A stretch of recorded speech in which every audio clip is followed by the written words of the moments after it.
నాన్న, ఎందుకు నాన్న ఇంత గొడవ చేస్తున్నారు? సింధు ఇక్కడ లేదు. నిన్న రాత్రంతా నాతోనే ఉంది.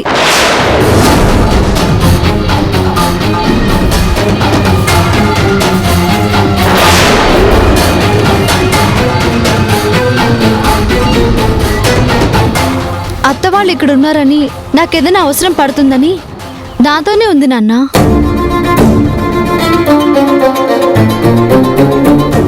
ఇప్పుడే ఇంటికి వెళ్ళింది. తను అటెళ్ళింది, మీరు ఇటు వచ్చారు. అంతే నాన్న, మీరింటికి వెళ్ళండి.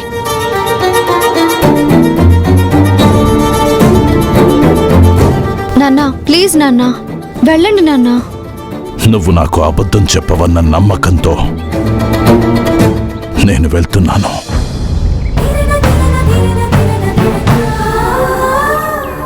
ఇంకోసారి నీ కొడుకు సింధు జోలికొస్తే నేనే వాణ్ణి చంపేస్తాను. అదే మాట నేను చెప్తున్నాను.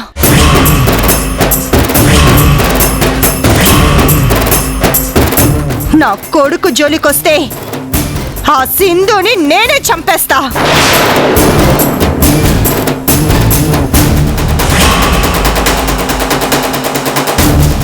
ఏమండి, సింధు లేదని తెలిసింది కదా, పదండి వెళ్ళిపోదాం.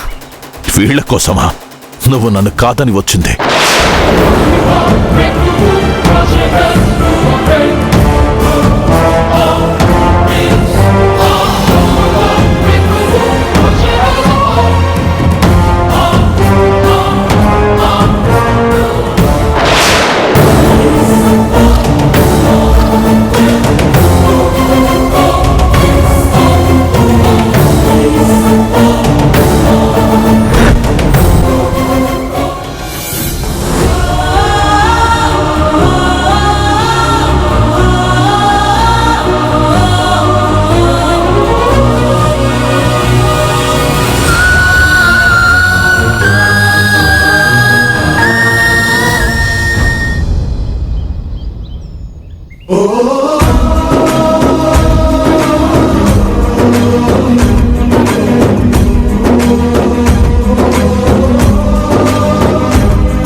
పంతులు గారు, మీరు చెప్పినట్టుగానే సేవతో నా భర్తని బ్రతికించుకున్నాను.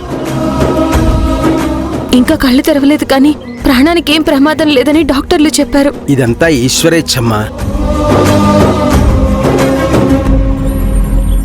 అమ్మా, స్వామివారు మిమ్మల్ని కరుణించారు కాబట్టి బయట ఉన్న శివయ్యకి 108 నీళ్ల బిందెలతో అభిషేకం చెయ్యమ్మా.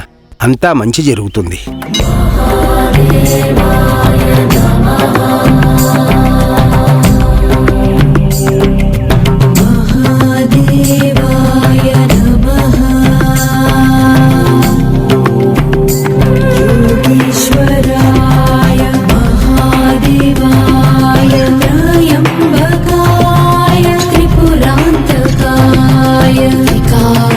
कालाय कालाग्निरुद्राय नील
తోంతన తోంతన నటరాజుకి నట భంగిమవో ధీంతన తోంతన శంకరునికి సంకీర్తనవో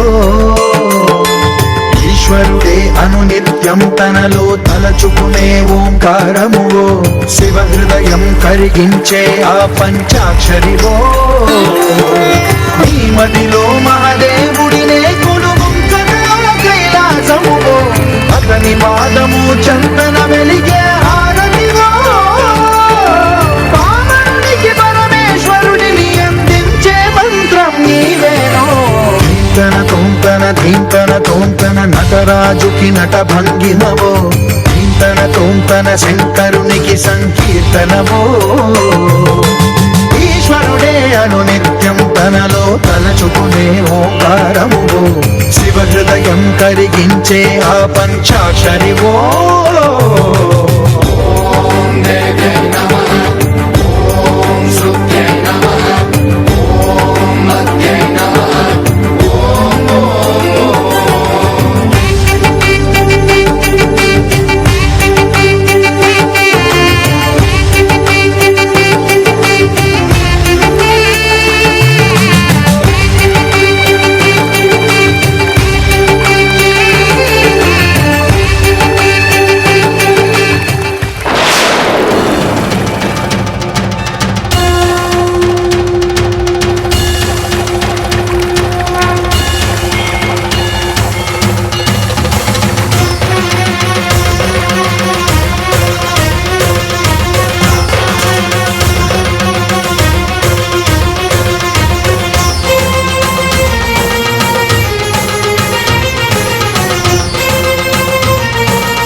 బాస్ are you okay?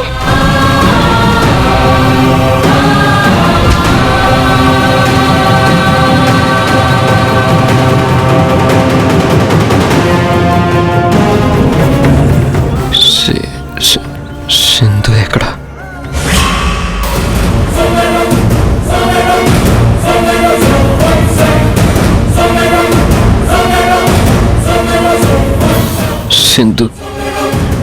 సింధుకి ఎలా ఉంది?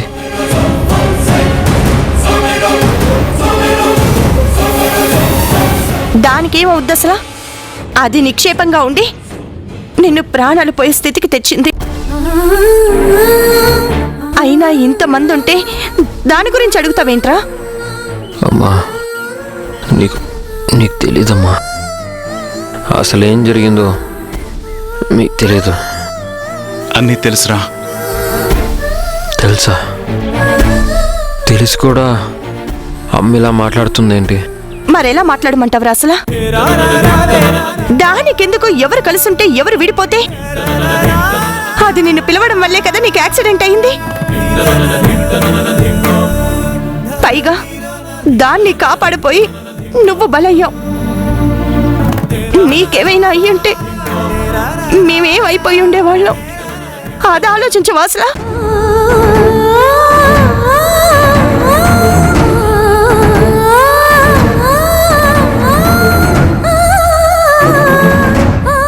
జరిగిన దాని గురించి సింధు ఏం చెప్పలేదా? చెప్పిన వినే పరిస్థితుల్లో మేము లేము.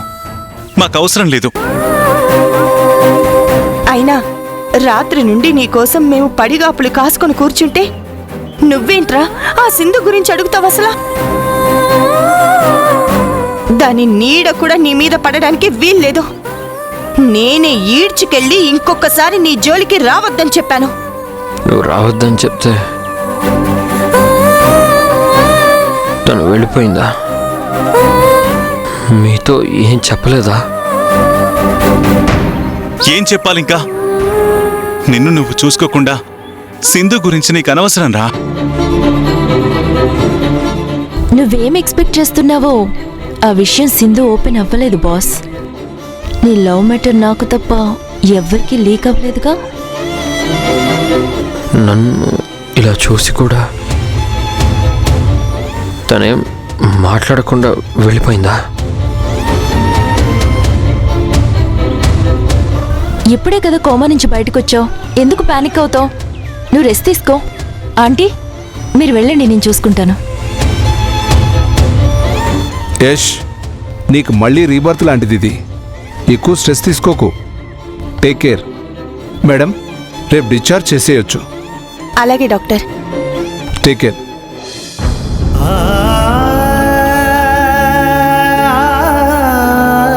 విన్నావుగా, ఇంకేం ఆలోచించకుండా రిలాక్స్గా ఉండమన్నారు.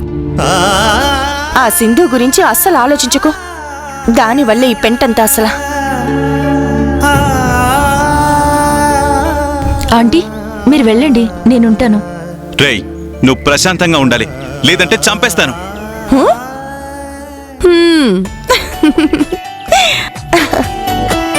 జాగ్రత్తరా. జాగ్రత్తరా.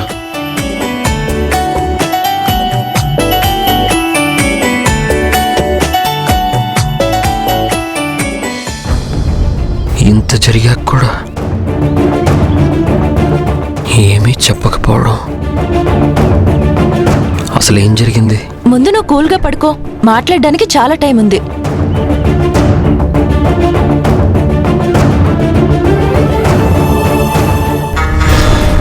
సింధు చెప్పకపోవడమే నాకు మంచిది యష్. ఇక నేను నిన్ను లైన్లో పెట్టుకుంటానుగా.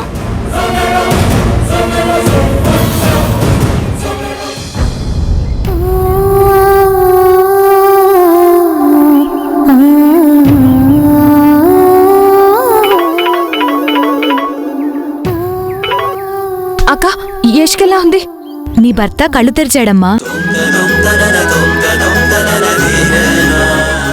అతనికి ప్రాణాపాయం పూర్తిగా పోయిందని డాక్టర్ గారు చెప్పారు. నీ నోములు ఫలించాయమ్మా. థ్యాంక్ యూ అక్క, థ్యాంక్ యూ సో మచ్.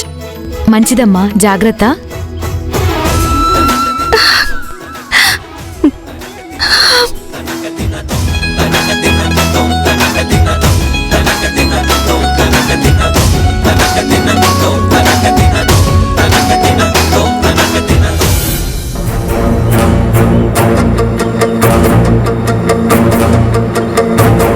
సర్లే అన్నయ్య, వదిలే. ఎలా వదిలేయమంటావురా? ఇన్నేళ్లు నాకు చెప్పకుండా అడుగు కూడా కదపని నా భార్య నాకు తెలియకుండా హాస్పిటల్కి వెళ్ళింది. ఇదేనా నా ఇంట్లో నాకున్న విలువ? ఆ రోజు శ్రీజ విషయంలో నా భర్తని తక్కువ చేయడం నా ఉద్దేశం కాదు అన్నావు. మరి ఇదేంటి మాతి? ఇప్పుడు కూడా మిమ్మల్ని తక్కువ చేయాలని వెళ్ళలేదండి. శ్రీజ ఆ ఇంటి కోడలు. అంత ప్రమాదం జరిగినా సూర్యప్రకాష్ ఇంటి నుంచి ఎవరూ రాలేదని శ్రీజన్ అంటారని నేను వెళ్ళానే తప్ప నాకు వేరే ఉద్దేశం ఏం లేదండి. అదే నిజమే కదన్నయ్య. వాళ్ళు శ్రీజాని ఆ విషయంలో ఇబ్బంది పెట్టే అవకాశం ఉంది కదా. వదిన చేసిన దాంట్లో తప్పేం లేదన్నయ్యా. సరే అంబిక, చెల్లెమ్మ వెళ్ళడంలో తప్పులేదు, వాస్తవమే. కానీ సింధు బావ మాట కాదని అనడం తప్పే కదేటి? అదైతే తప్పే అన్నయ్యా.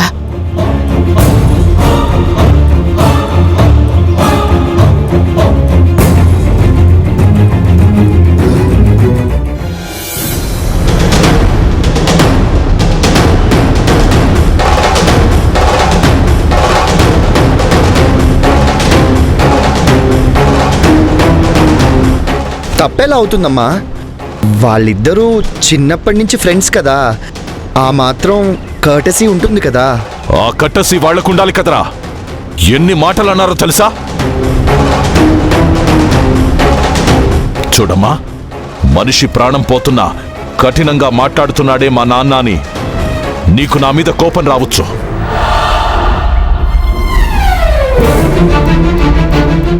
అసహ్యం వేయచ్చు, పర్వాలేదు. నా మీద నీకున్న అభిప్రాయం ఏదైనా అవ్వచ్చు. నన్ను ఎవరు ఏమన్నా నువ్వు లైట్గా తీసుకోవచ్చు. కానీ నువ్వు నా కూతురువిరా. నిన్ను ఎవరైనా ఒక్క మాటన్నా నేను భరించలేను. నువ్వు ఆ యష్ని చూడ్డానికి వెళ్ళడం వల్ల ఆ దమయంతి నీ వల్లే యాక్సిడెంట్ అయ్యిందని ఎన్ని మాటలందో తెలుసా? నువ్వు ప్రాణాలు కాపాడావు సింధు, కానీ వాళ్ళకి ఆ కృతజ్ఞత లేదు. మనమేదో కావాలని చేశామని, మనమే యష్ని చంపడానికి ట్రై చేశామని అనుకుంటున్నారు వాళ్ళు.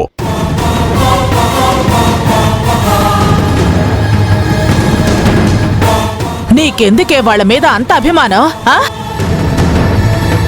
నీ అభిమానాన్ని అవకాశంగా తీసుకుని మంచి చేసినా చెడుగా మాట్లాడతారు. అదే నాకు అర్థం కాంది. అసలు వాళ్ళంటే ఎందుకు సింధు నీకు అంత ప్రేమ? ముఖ్యంగా యష్గాడి మీద అంత సానుభూతి ఎందుకు?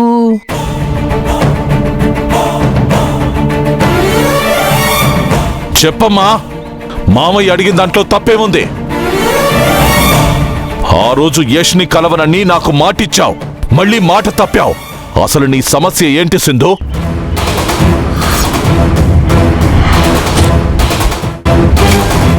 ఆ దమయంతి హాస్పిటల్లో అందరి ముందు నన్ను ఎంత అవమానించిందో తలుచుకుంటేనే గుండె రగిలిపోతుంది. మనం న్యూసెన్స్ చేస్తున్నామని సెక్యూరిటీతో గెంటించాలని చూసింది. దేనికిరా మనకి అవమానాలు? వద్దనుకున్న బంధాలని ఎందుకు కలుపుకుపోతున్నావు? ఎందుకు మాట పడే పరిస్థితి తెస్తున్నావు సింధు? నేను కోపంతో చెప్పడం లేదు సింధు, నీ మీద ప్రేమతోనే చెప్తున్నాను. వాళ్ళకి బంధాల విలువ తెలీదు, స్నేహం విలువ తెలీదు. అలాంటి వాళ్లతో మనకెందుకురా? మనకి ఆ ఇంటికి ఉన్న బంధం శ్రీజ ఒక్కతే.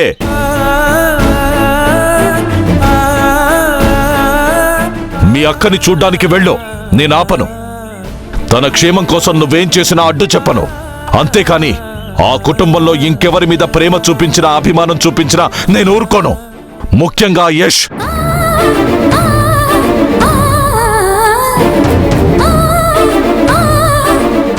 వాడు ప్రాణాలతో బయటపడకపోయినా పర్వాలేదు, కానీ ఇలా మన ప్రాణాలు తోడేయకుండా ఉంటే చాలు. అర్థం చేసుకో సింధు, నువ్వు చూపిస్తున్న జాలి మీ నాన్నకే అవమానం తెచ్చి పెడుతుంది. నాన్న అవమాన పట్టం కరెక్టా చెప్పు?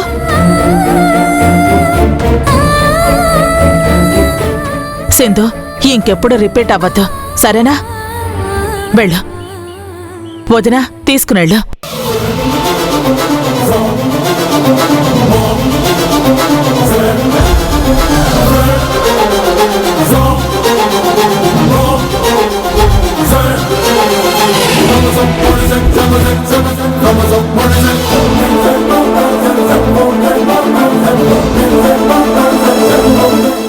ఎంత చెప్పినా తనకు అర్థం కాదేంట్రా?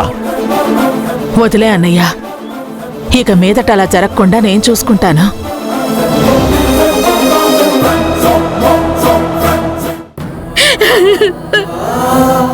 నేనేం పాపం చేశానని నాకే శిక్ష. నేనేం పాపం చేశాను దేవుడా? నేనేం పాపం చేశాను? అమ్మా సింధు,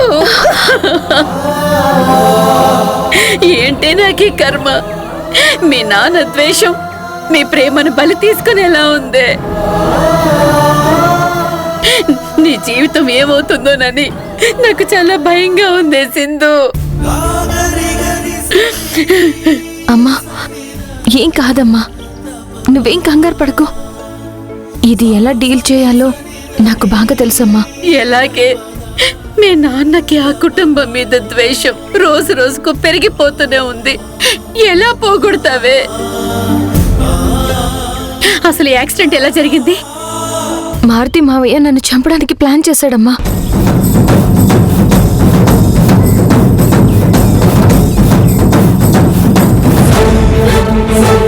ఏంటి నువ్వనేది? అవునమ్మా, నేను అంబిక అత్త అరెస్ట్కి కారణమైన అజయ్ని పట్టుకోవడానికి మారుతి మావయ్యని భయపెట్టి ఒక ప్లాన్ వేశాను. కానీ మారుతి మావయ్య రివర్స్లో నన్ను చంపాలని చూశాడు. నా ప్రాణం కాపాడడం కోసం యష్ తన ప్రాణం అడ్డు పెట్టాడు.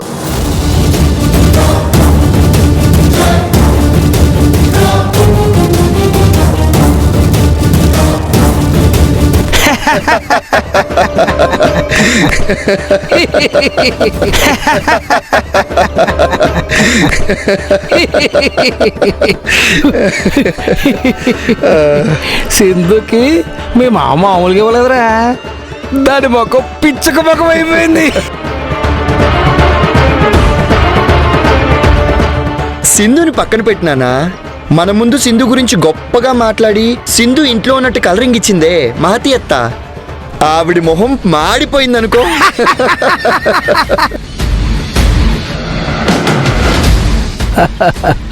అది చచ్చుంటే మనం ఈ ఫన్ మిస్ అయ్యేవాళ్ళరా. అది బతికి మనకి తృప్తి గెలిచింది.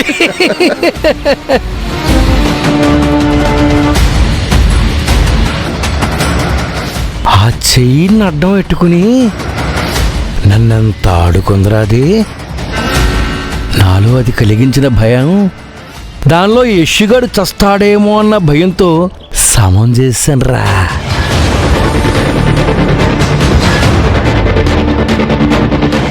ఆ యష్గాడు బతికుండటమే మనకి మైనస్. వాడు కనుక పోయుంటే సింధుకి నేను తప్ప వేరే దిక్కే ఉండేది కాదు నాన్న.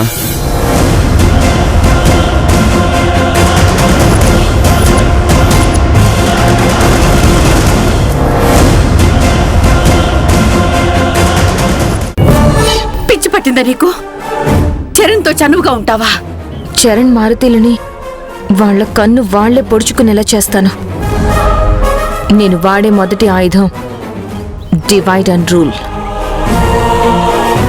ఆ తండ్రి కొడుకుల మధ్య ఎసురు పెడతాను.